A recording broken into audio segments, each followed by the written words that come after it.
Hello बच्चों, welcome to my class. दोस्तों, मैं शुभम पांडे और आज हम देखेंगे halo alkanes and haloarenes का पार्ट 2। दोस्तों, फर्स्ट पार्ट में हमने हेलो एल्केन्स के बारे में पढ़ा कि हेलो एल्केन्स जल्दी से नष्ट नहीं होते हैं। ठीक है, ये इन्वायरमेंट में लंबे टाइम तक बने रहते हैं क्योंकि बैक्टीरिया, सॉइल बैक्टीरिया से इनका रेजिस्टेंस होता है।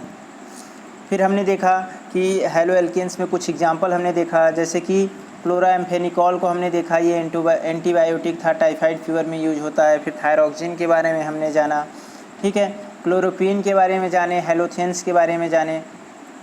उसके बाद हमने क्लासिफिकेशंस किया, monohaloalkanes, die halo alkanes and trihaloalkanes. फिर हमने हाइब्रिडाइजेशन के हिसाब से देखा कि मोनो हेलो एल्केन्स हाइब्रिडाइजेशन मतलब जिस कार्बन से जुड़े हुए हैं वो sp3 हाइब्रिडाइज्ड है कि sp2 हाइब्रिडाइज्ड है। sp3 हाइब्रिडाइज्ड है तो एल्काइल हेलाइड्स हुआ, एलाइल हेलाइड्स हुआ, बेंजाइल हेलाइड्स हुआ, जब कार्बन हमारा sp3 हाइब्रिडाइज्ड होगा। ठीक है, और हमने एलाइलिक में जाना कि कार्बन sp3 हाइब्रिडाइज्ड होगा, उससे एडजेसेंट, उससे सटा हुआ जो कार्बन होगा वो डबल बॉन्ड बनाएगा, वो sp2 हाइब्रिडाइज्ड होगा, कार्बन कार्बन डबल बॉन्ड बनाएगा। फिर हमने बेंजाइलिक हेलाइड्स के बारे में पढ़ा कि वो भी कार्बन sp3 हाइब्रिडाइज्ड होगा और उसका जो नेक्स्ट कार्बन होगा उसके बगल में एडजेसेंट, वो कार्बन बेंजीन रिंग से अटैच होगा, या जिससे हमारा हैलोजन एटम जुड़ा हुआ है वो अब जाके बेंजीन रिंग से, उसके बाद बेंजीन रिंग से अटैच होगा, एरोमेटिक हाइड्रोकार्बन से अटैच होगा। तो हमने पढ़ा उसे बेंजाइलिक। फिर हम पढ़े कि जब कार्बन sp2 हाइब्रिडाइज्ड होगा, हैलोजन एटम से जिससे जुड़ा हुआ है वो sp2 हाइब्रिडाइजेशन होगा उसका। तो हमने पढ़ा बिनाइलिक हैलाइड्स, जहाँ पर कार्बन डबल बॉन्ड में एक हाइड्रोजन को निकाल के हम वहाँ पे अगर हैलोजन एटम को लगाते हैं तो वो बिनाइलिक होगा, आप देख पा रहे हैं। फिर हमने पढ़ा एराइल हैलाइड्स की एरोमेटिक रिंग से डायरेक्ट अटैच हुआ है हैलोजन एटम्स, मतलब जो एरोमेटिक रिंग में कार्बन था उसे किसी भी कार्बन से अगर हमारा हैलोजन एटम अटैच होता है तो उसे हम एराइल हैलाइड्स कहते हैं। अब हम देखेंगे दोस्तों nomenclatures. Having learn the classification of halogenated compounds, let us now learn how these are named. हमने क्लासिफिकेशन पढ़ लिया, अब हम ये सीखेंगे कि हम इनका नामकरण कैसे करें। The common names of alkyl halides are derived by naming the alkyl group followed by the name of halides। Common name करने का तरीका ये है कि हम एल्काइल ग्रुप का नाम कर दें और उसके बाद उससे जुड़ा हुआ हैलाइड्स का नाम लिखें।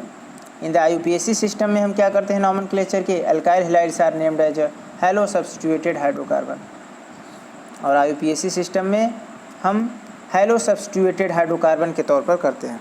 एग्जाम्पल से हम आप समझ सकते हैं कि आप देख रहे हैं नीचे CH3 CH2Br है, कॉमन नेम है प्रोपाइल, उसके बाद ब्रोमाइड। ऐसे ही प्रोपाइल क्लोराइड हो जाता, प्रोपाइल आयोडाइड हो जाता। IUPAC सिस्टम क्या है, सब्स्टिट्यूटेड क्लोरो ब्रोमो, ठीक है, आइडो। और साथ में हमें ये बताना पड़ेगा, उनका पोजीशन भी हमें बताना पड़ेगा कि फर्स्ट कार्बन से, सेकेंड कार्बन से, थर्ड कार्बन से, फोर्थ कार्बन से। ये नेमिंग नॉमेनक्लेचर तो आपने सीखा ही होगा, ठीक है, क्योंकि अब आप क्लास 12th में आ चुके हो।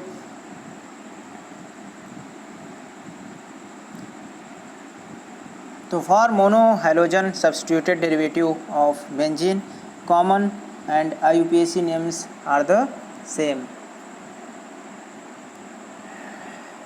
जब मोनो हैलोजन सब्स्टिट्यूटेड होगा, मतलब एक हैलोजन एटम सब्स्टिट्यूट है बेंजीन में, तो उसका जो कॉमन नेम होगा और उसका IUPAC नेम दोनों सेम होगा।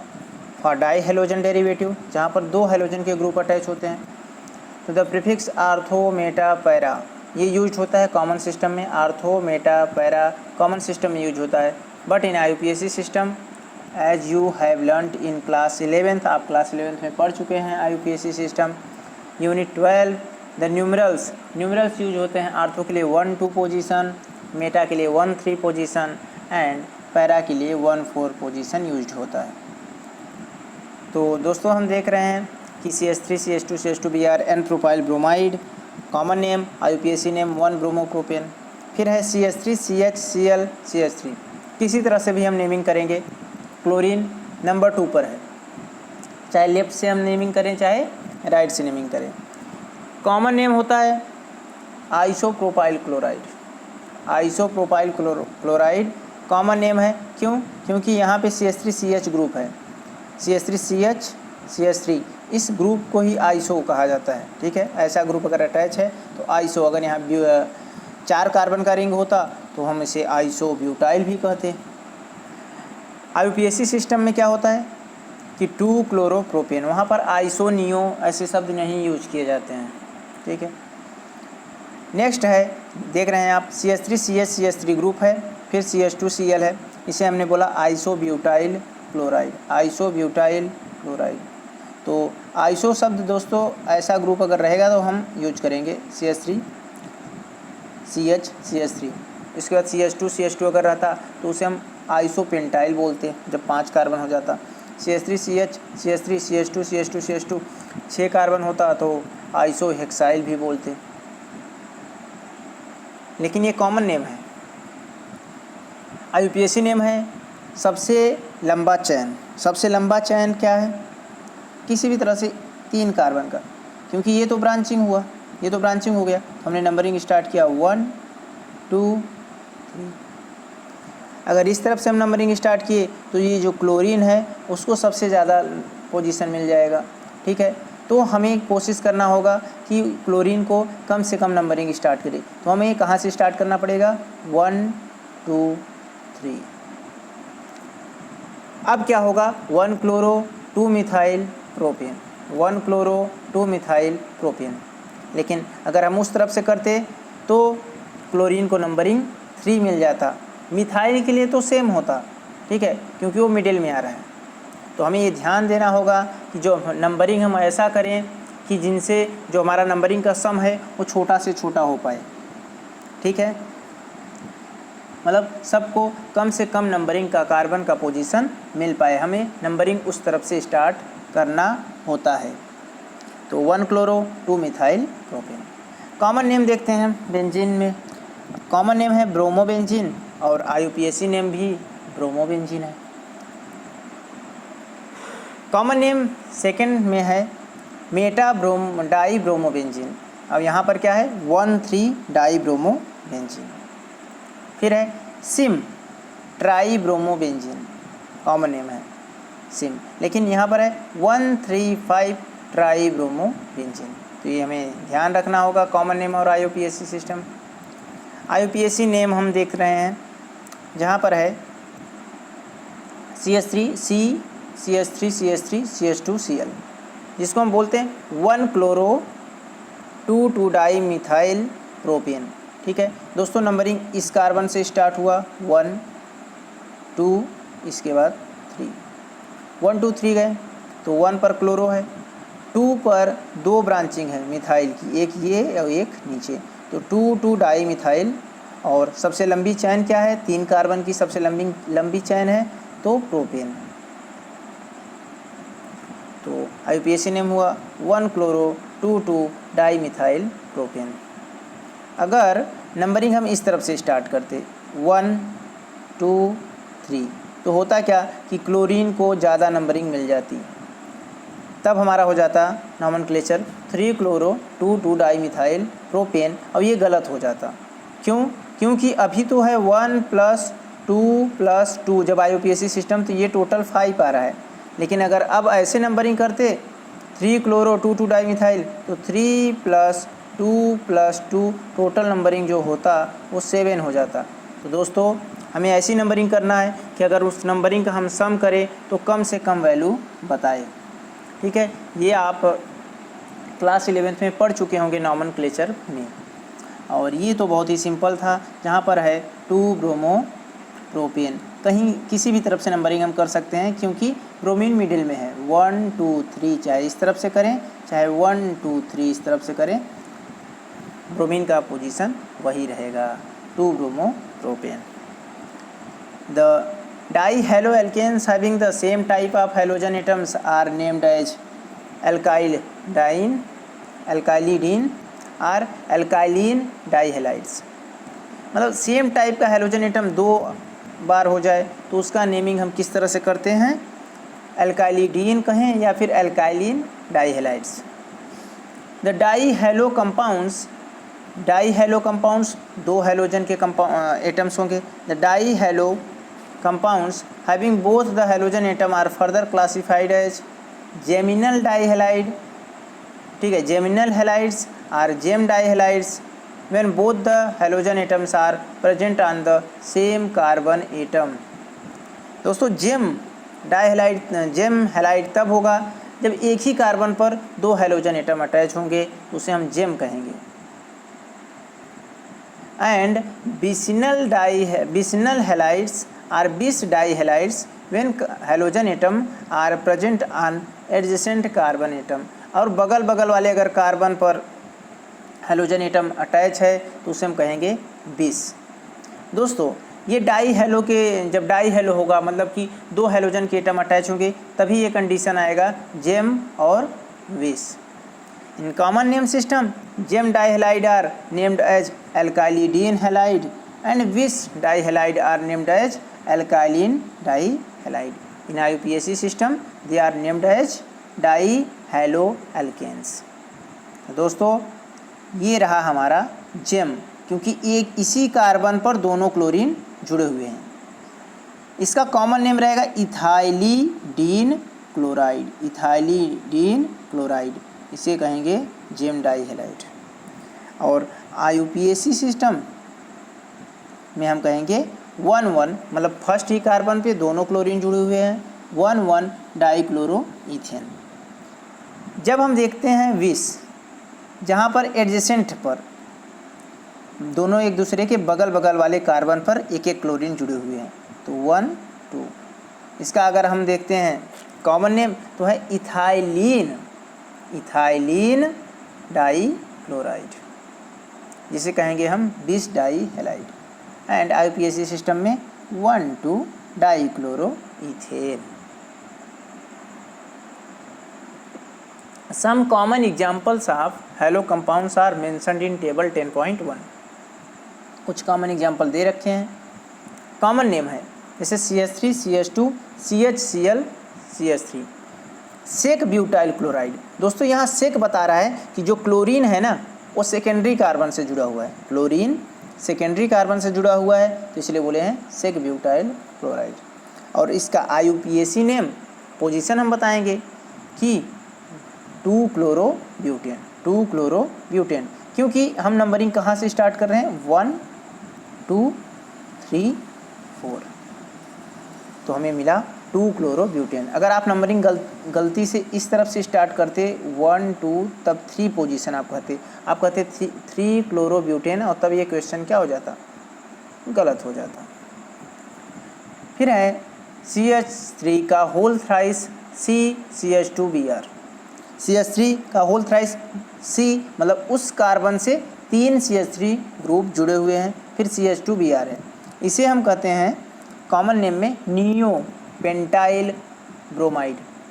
ठीक है, नियो पेंटाइल ब्रोमाइड।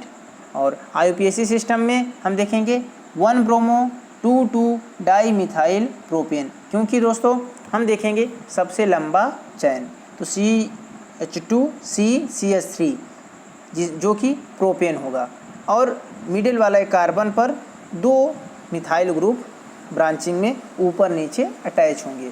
तो 1 ब्रोमो, इस तरफ से हम नंबरिंग स्टार्ट करेंगे, किस साइड से, राइट साइड से, लेफ्ट साइड से नहीं, राइट साइड से नंबरिंग स्टार्ट करेंगे। 1 bromo and 2 di methyl propane. फिर आप देख रहे हैं तीसरा CH3 का होल थ्राइस Br, जिसे हम कहेंगे टर्सरी, क्योंकि जिससे ब्रोमीन जुड़ा हुआ है वो टर्सरी कार्बन है, उस कार्बन से 3 कार्बन जुड़े हुए हैं, 3 कार्बन ग्रुप जुड़े हुए हैं, तो टर्सरी कार्बन है, तो इसलिए हमने बोला टर्सरी ब्यूटाइल ब्रोमाइड। और IUPAC नेम में हम कहते हैं 2 ब्रोमो 2 मिथाइल प्रोपेन। सबसे हम लंबी चैन को देखेंगे, और वो सबसे लंबी जो चैन होगी वो बनाएगी 2 ब्रोमो 2 मिथाइल प्रोपेन। दोस्तों इसका जो स्ट्रक्चर होगा कुछ इस तरह से होगा, ये कार्बन होगा, ये कार्बन, ये कार्बन और ये कार्बन, अब ये रहा ब्रोमीन। तो हम नंबरिंग स्टार्ट करेंगे 1 2 3, 2 ब्रोमो 2 मिथाइल प्रोपेन। ओके, कोई दिक्कत नहीं है। फिर हम देखते हैं CH2CHCl, जिसको हम विनाइल क्लोराइड पहले ही बोल चुके हैं, इसे विनाइल कहते हैं कॉमन नेम में, और IUPAC नेम में हम कहेंगे क्लोरोईथीन, क्लोरोईथीन। फिर है CH2 double bond CH CH2Br, जिसे हम कहते हैं एलाइल ब्रोमाइड, क्योंकि जिस कार्बन से ब्रोमीन जुड़ा हुआ है उसके बगल वाला carbon carbon carbon double bond बनाया हुआ है। तो 3 ब्रोमो प्रोपीन, इसको हम बताएंगे IUPAC नेम में 3 ब्रोमो प्रोपीन। दोस्तों यहाँ पर क्या होगा, हम ब्रोमीन को थर्ड पोजीशन देंगे, क्योंकि जो डबल बॉन्ड है वो पीरियोडिटी में पहले आ जाएगा। सबसे पहले हम नंबरिंग डबल बॉन्ड को फर्स्ट कार्बन से करेंगे। यहाँ नंबरिंग इस तरफ से स्टार्ट होगी 1 2 3, तो 3 ब्रोमो प्रोपीन। फिर है हमारा आर्थोक्लोरोटोल्यूइन, क्योंकि बेंजीन CH3 ग्रुप को हम कहते हैं, जो बेंजीन से CH3 ग्रुप अटैच होता है उसका नाम होता है टोल्यूइन, और आर्थो पोजीशन पे क्लोरीन जुड़ा हुआ है, हमने बोला आर्थोक्लोरोटोल्यूइन। और IUPAC सिस्टम में हम कहेंगे 1 chloro 2 methyl benzene, 1 chloro 2 methyl benzene, या दूसरा नाम हम ले सकते हैं 2 क्लोरोटोल्यूइन, 2 क्लोरोटोल्यूइन। फिर हम देख रहे हैं बेंजीन CH2Cl, जिसे हम कह रहे हैं बेंजाइल क्लोराइड, या हम कह सकते हैं क्लोरोफिनाइल मीथेन, क्लोरोफिनाइल मीथेन। फिर है CH2Cl2, जिसे हम कॉमन नेम कहेंगे मिथाइलिन क्लोराइड, और IUPAC नेम में डाइक्लोरोमीथेन। CHCl3 को कॉमन नेम क्लोरोफॉर्म, ये नशीली होती है, इसको सूंघने से आदमी बेहोश हो सकता है, बेहोश हो जाते हैं, ठीक है। क्लोरोफॉर्म सुखाने से आदमी बेहोश हो जाता है। CHCl3 इसका फार्मूला है IUPAC सिस्टम में ट्राईक्लोरोमीथेन। CHBr3 ब्रोमोफॉर्म है, इसे हम कहते हैं try bromomethane. CCl4 carbon tetrachloride common name है, और IUPAC नेम है टेट्राक्लोरोमीथेन। एंड CH3 CH2 CH2F, जिसे हम कहेंगे N प्रोपाइल फ्लोराइड, और IUPAC नेम 1 फ्लोरोप्रोपेन।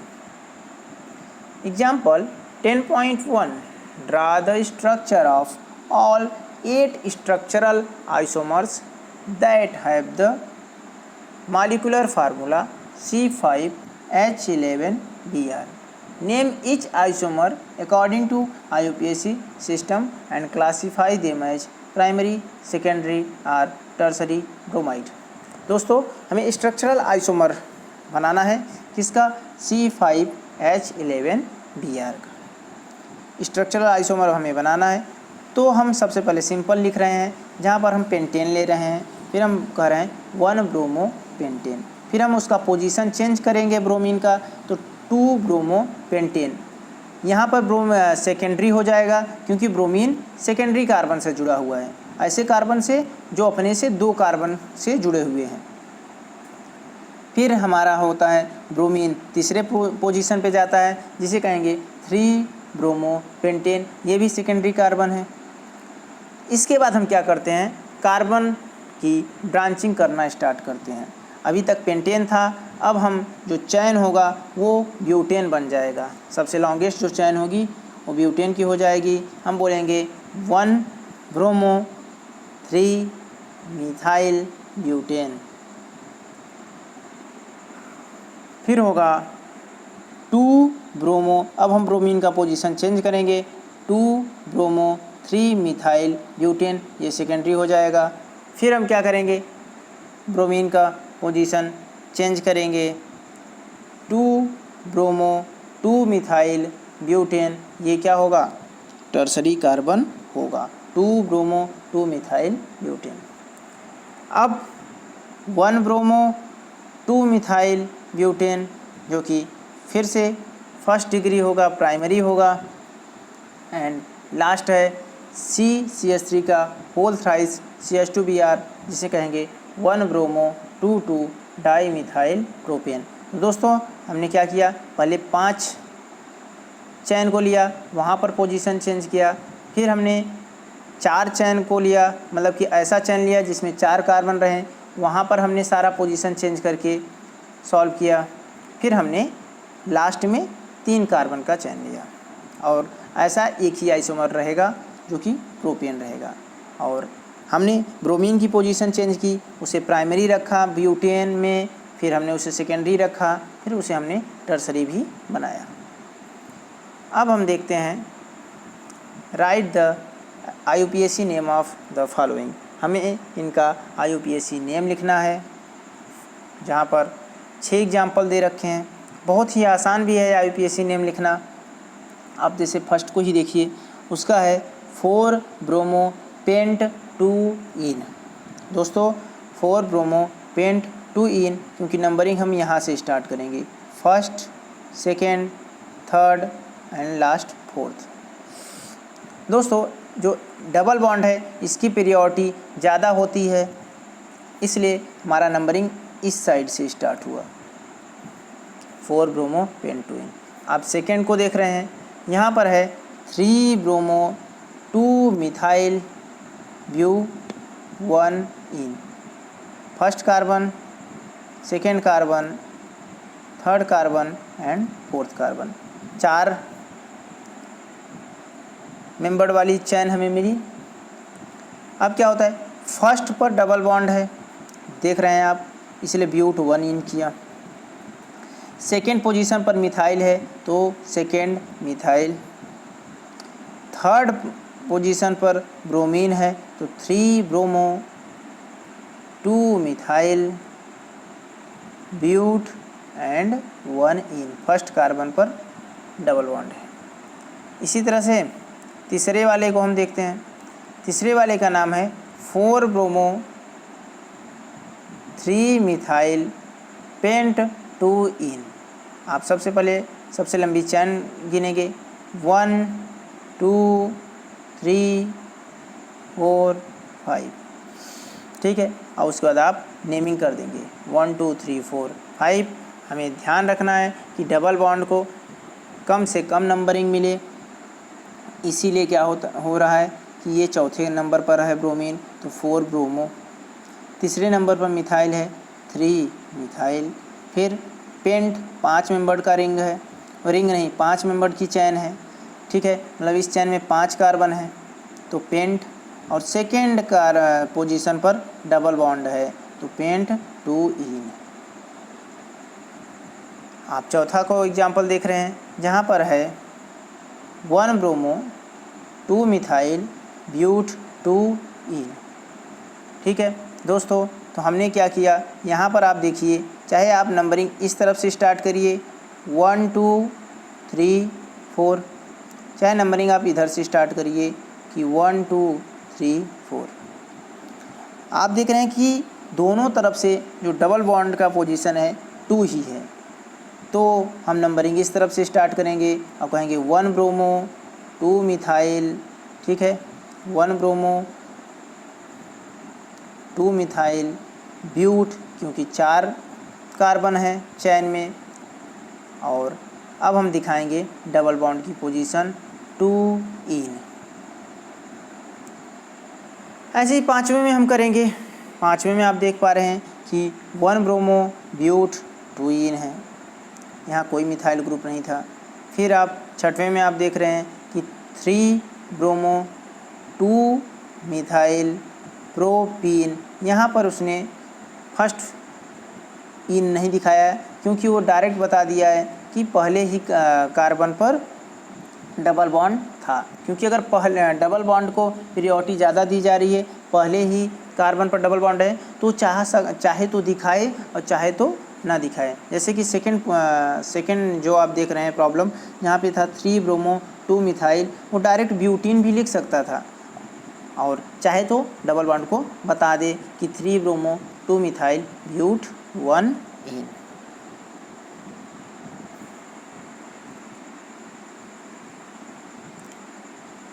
अब है हमारा इन टेक्स्ट क्वेश्चंस, जहाँ पर है कि right structure of the following compounds. हमें स्ट्रक्चर लिखना है, जहाँ पे 2 chloro 3 methyl pentane, 2 chloro 3 methyl pentane. दोस्तों सभी जानते हैं कि पेंटेन मतलब 5 मेंबर का रिंग, 2 3 4 एंड 5। 2 क्लोरो, किसी तरफ से नंबरिंग स्टार्ट करें, अगर हम नंबरिंग इधर से स्टार्ट कर रहे हैं 1 2 3 4 5, तो क्लोरीन यहाँ पर है। 2 क्लोरो 3 मिथाइल मतलब मिथाइल यहाँ पर है, ये हो गया स्ट्रक्चर 2 क्लोरो 3 मिथाइल पेंटेन। फिर है हमारा 1 क्लोरो 4 इथाइल साइक्लोहेक्सेन। तो दोस्तों यहाँ पे पहले हमें साइक्लोहेक्सेन बनाना होगा, उसके बाद किसी भी पोजीशन को हम 1 क्लोरो कह देंगे, इस पोजीशन को 1, तो फिर 2 3 एंड 4। 1 क्लोरो 4 इथाइल मतलब यहाँ पर क्या है C2H5 है इथाइल, 4 पोजीशन पे 1 क्लोरो 4 इथाइल साइक्लोहेक्सेन हो गया स्ट्रक्चर। फिर है हमारा 4 टर्सरी ब्यूटाइल, फिर 3 आइडो हेप्टेन। हेप्टेन मतलब कि 7 कार्बन, हेप्टेन मतलब 7 कार्बन।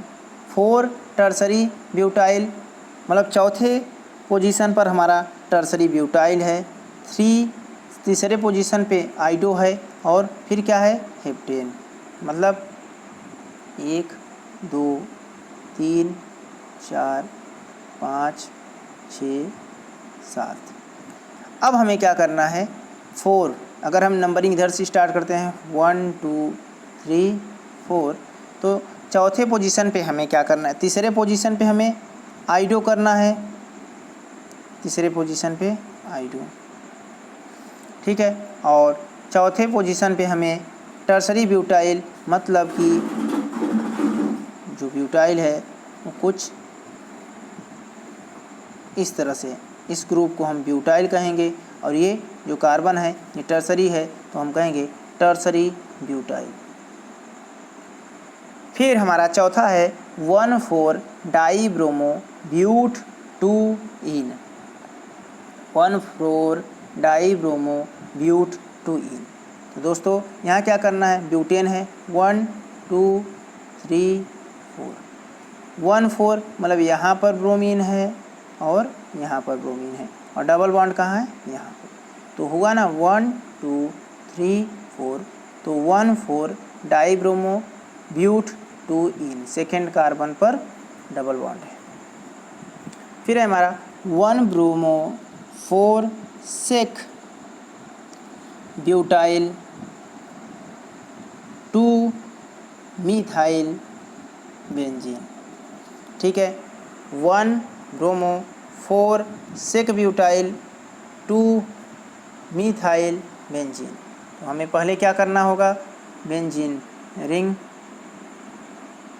फिर अगर हम ये 1 पोजीशन ये 2 पोजीशन कर रहे हैं, बेंजीन मतलब ऐसे कर लो या फिर आपने 3 बॉन्ड दिखा लो।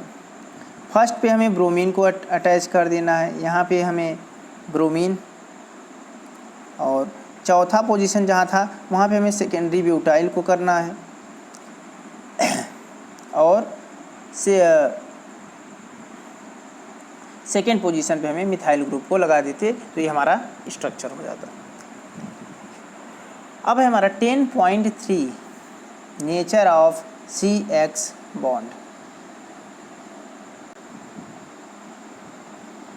Halogen atoms are more electronegative than carbon.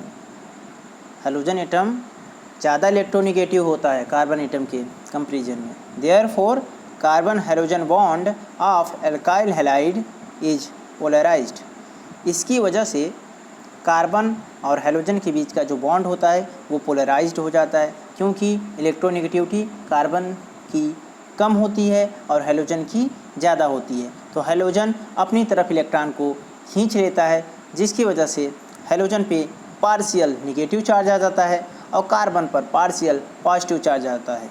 मतलब कार्बन पर इलेक्ट्रॉन की थोड़ी सी कमी हो जाती है और हाइड्रोजन पर इलेक्ट्रॉन की थोड़ी सी अधिकता हो जाती है।